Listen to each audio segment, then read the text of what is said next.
For this assignment, I rewatched my presentation video for assignment 3.2C.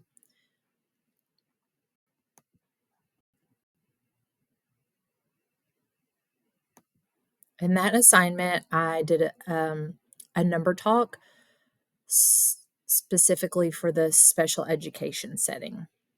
I chose to use the general educator rubric that is from the Tennessee team model just to see how I did and what I could do better.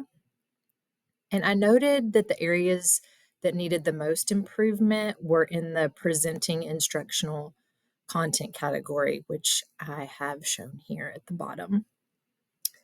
On the left-hand side, though, that is the significantly above expectations. The middle column is at expectations, and then the column on the right is significantly below expectations. Considering the students that I'll be working with, presenting this particular slide, the question slide, is going to require more explicit instruction from me, especially if it's our first number talk together. So what I could say here is, instead of just presenting the problem, I could say, hey guys, today we're going to use our brains to solve a math problem together. And here it is. Which is greater, 34 or 2 10s and 13 ones? So when I look at this makes me wonder a few things. What does greater mean? And also, I look at the number 34, and then I look at that other phrase, 2 10s and 13 ones. And those two items don't look the same to me. So how can I make these values easier to compare? Those are just a few things that I'm thinking out loud right now. Another thing I would do to clean this particular section up would be to remove irrelevant and non-essential information.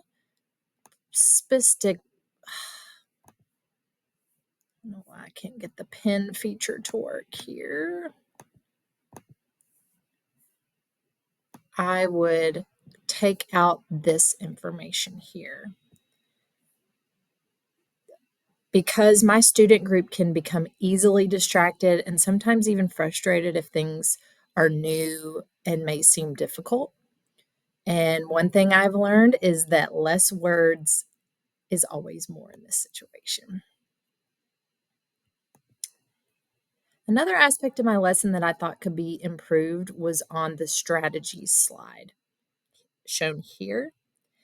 And because that's where we're going to talk about strategies and have our discussion. So everything below the problem itself should be taken off. All of this should be taken off, and it should be a blank screen. Another thing I could do differently is I could design the presentation to allow visuals to only be displayed with a click like this. So here, when I clicked, it reveals this blank whiteboard. So I could have it done where it reveals each strategy on a click. Or I could just use a whiteboard or a smartboard in the room, and I could create the visuals myself. And I do think that this is probably the most effective way that we could talk about our strategies, because who knows which strategy we're going to talk about first.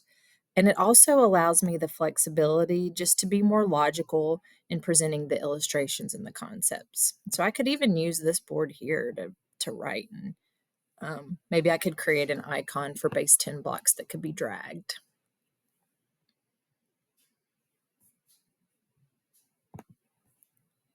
I'm really excited to try this process in our special ed classroom. I really think this activity could work well in a one-on-one setting, just to ensure student understanding and so that you can be constantly assessing for where the deficits are and be able to provide the best feedback for your diverse learners. And that's it.